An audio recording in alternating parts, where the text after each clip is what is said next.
Thank you. So I started a film company built by a community of filmmakers who believe there's a soul to every story. We've been fortunate enough to work for international brands and film studios all across the world. But at the soul of our company's story is one audacious belief.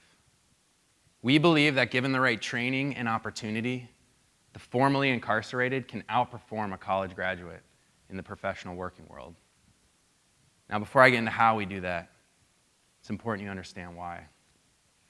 I want to begin by describing two worlds to you and how they are, unfortunately, worlds apart. The first world is that of the formerly incarcerated. Their backstory often begins with generational poverty, a fractured education, and early exposure to criminal behavior.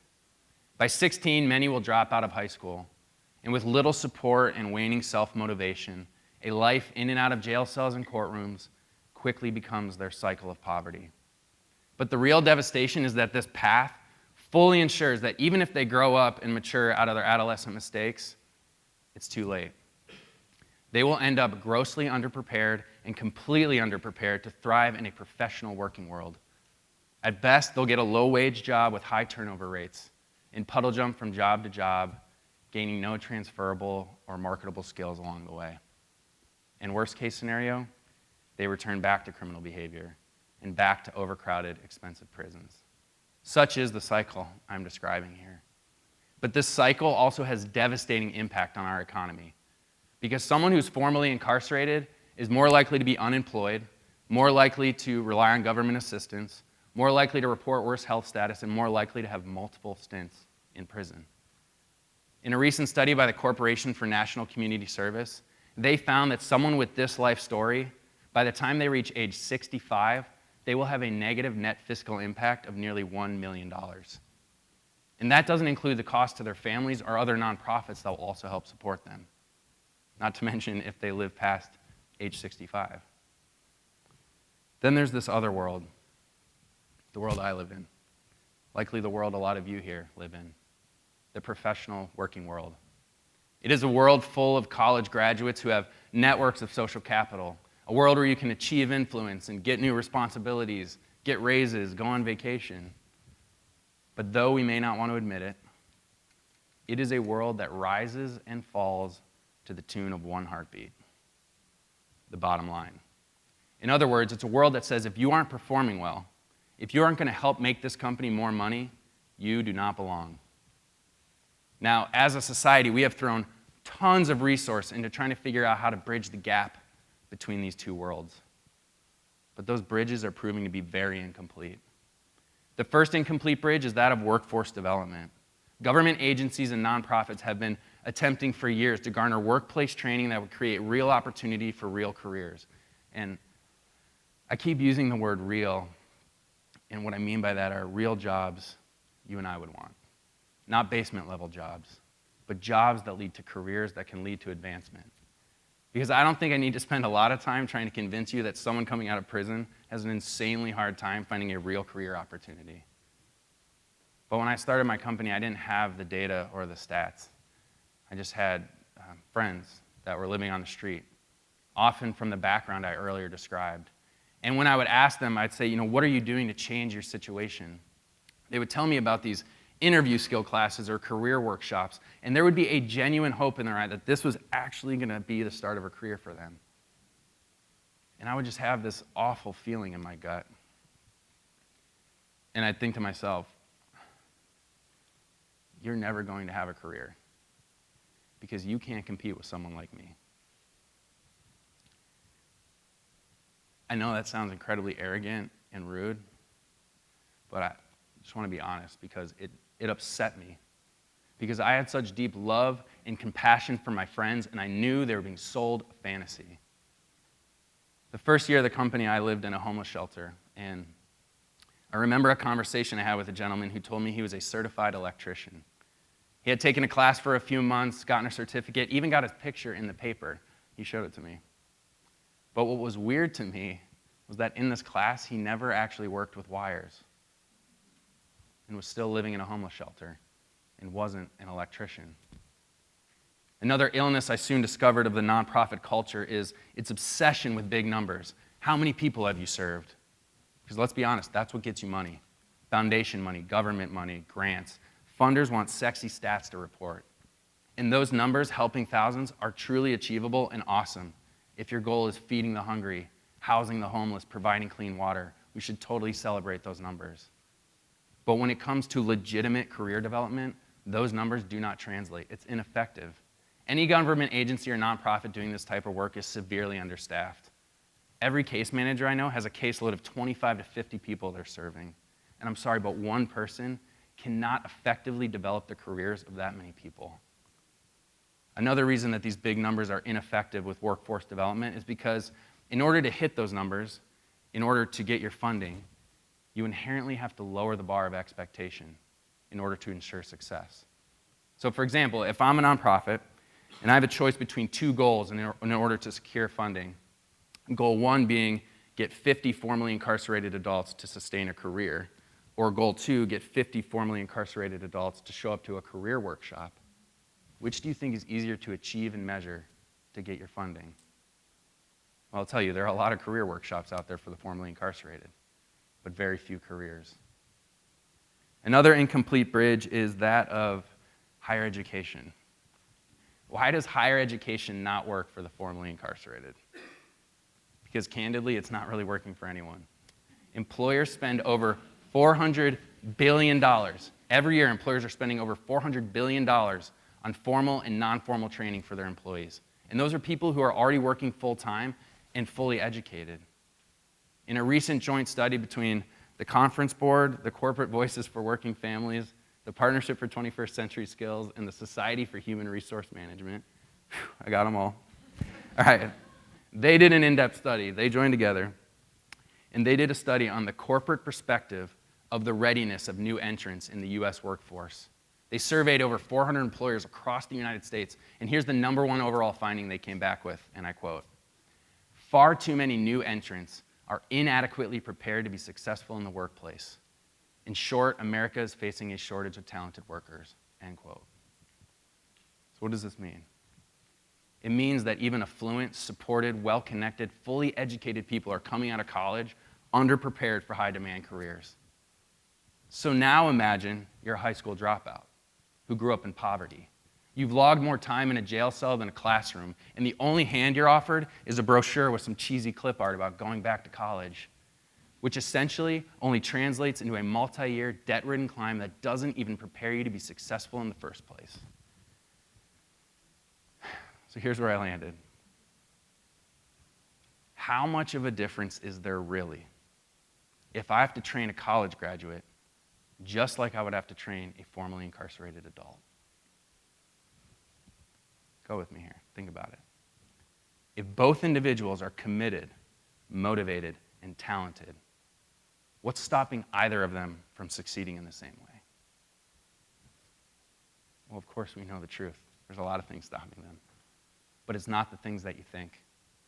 Over time, we've learned that the largest deficit for a formerly incarcerated adult is not skill aptitude, not at all, actually. The largest deficit compared to a college graduate is support and social capital.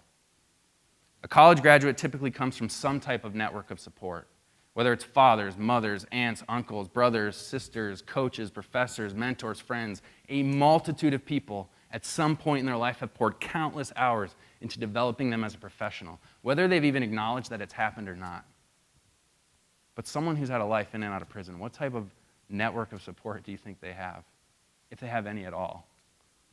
Most of the time, their network is actually negative in influence. A college graduate has social capital. They've banked 4+ years of lasting friendships, hours with professors, met people at internships. In short, when they graduate, they have people they can call. But if you've had a life in and out of prison, who are you calling to get a job? Especially if everyone you know is in the criminal system. Not to mention, if you do get excited about a job application, you'll eventually have to check that box and have your application thrown in the trash. No one will even meet you. Most companies can't even legally hire you. Here's the thing.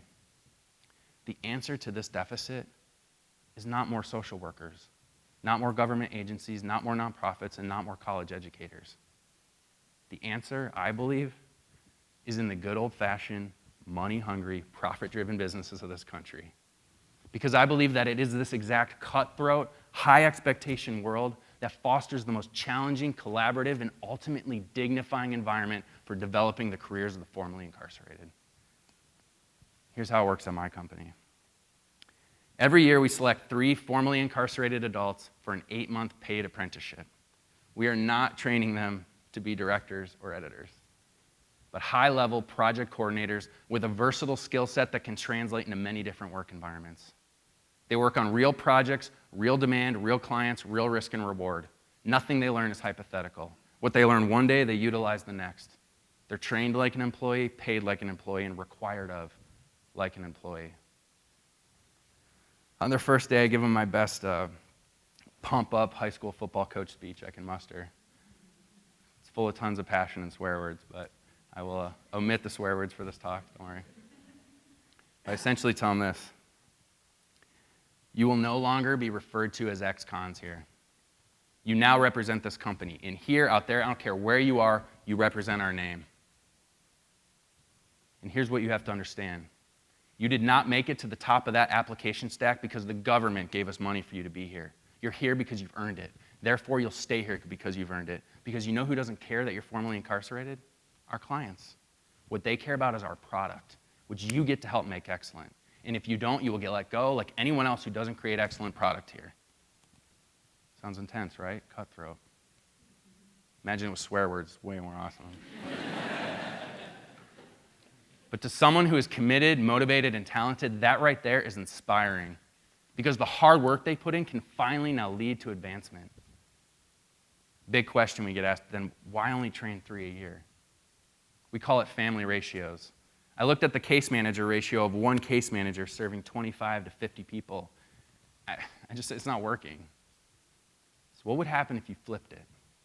What if you had 1 person and surrounded them with 25 to 50 people pouring in everything they've got, support, money, time, all rallying for the success of 3, whether it was our employees, our clients, our board members, our donors, our family, friends? What would happen? Well, what happens is that over those 8 months, those apprentices gain a new network of support and social capital. They have people they can call. I'll give you a great example. We had a gentleman this last year who was an apprentice who spent nearly his entire 20s in prison. So he's 30 years old, he gets out, gets accepted in the apprenticeship. He's honestly one of the most interesting guys I've ever met. So well educated, it was crazy. But he's got a litany of federal charges on his record. No one will hire him. So we do. He ends up leading and coordinating many projects for us for clients across the country. And when he completes his apprenticeship, he decides he wants to start a commercial painting company. So a contact of ours, an attorney, set up his entire company pro bono. Our CFO ran him through all the financial research.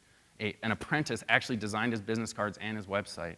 And the first thing he did when he launched that business was leverage all the relationships he had built over those 8 months and turn those relationships into profitable business. The general contractor who built out our office took a meeting with him, saw his work, and put his company on a 2-year contract. That apprentice earned a career. Now you're probably wondering, how does an apprenticeship at a film company translate to starting your own commercial painting company? So I'm going to let you in on a little secret. Only about 2% of the people on a film set actually get to do the cool camera work and walk the red carpets. Right? 98% of everyone else is doing the real work. It's fast-paced project management, admin work, paperwork, business stuff, utilizing skills needed by most businesses, which means most businesses could run an apprenticeship. So a big question we get asked also is, when can you scale this? When can you make it bigger? And the answer is never. We don't want to. What we want are 50 companies training 3 apprentices, then 100 companies, then 1,000 companies. Because my gut tells me that there are other companies out there that would love to do this, they just don't have the blueprint to build it. So we spent this last year developing what we call the Apprentice Blueprint, a manual that lays out from start to finish how to implement an apprenticeship into your company, both practically what it takes and what it takes from a mindset level. Because here's what we discovered, that this process has actually made our company more efficient. Because in order to teach someone, good communication, good practice, good process, you know what you have to have? Good communication, good practice, good process. Every year, our team has to look at what we do, why we do it, and how we can make it better and stronger so that we can transfer those skills to an apprentice. I have literally watched this process make us more money. It's bolstered our bottom line. Because overall, this is what I really want you guys to take away from this.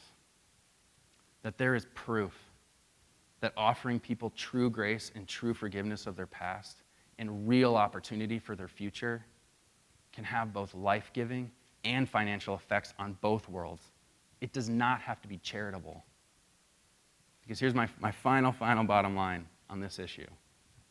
It is going to take both worlds. It is going to take businesses earnestly opening up the door for real opportunity. And likewise, it is going to take the formerly incarcerated, the commitment, the motivation, and the talent to make it through that door and actually earn the opportunity. Thank you.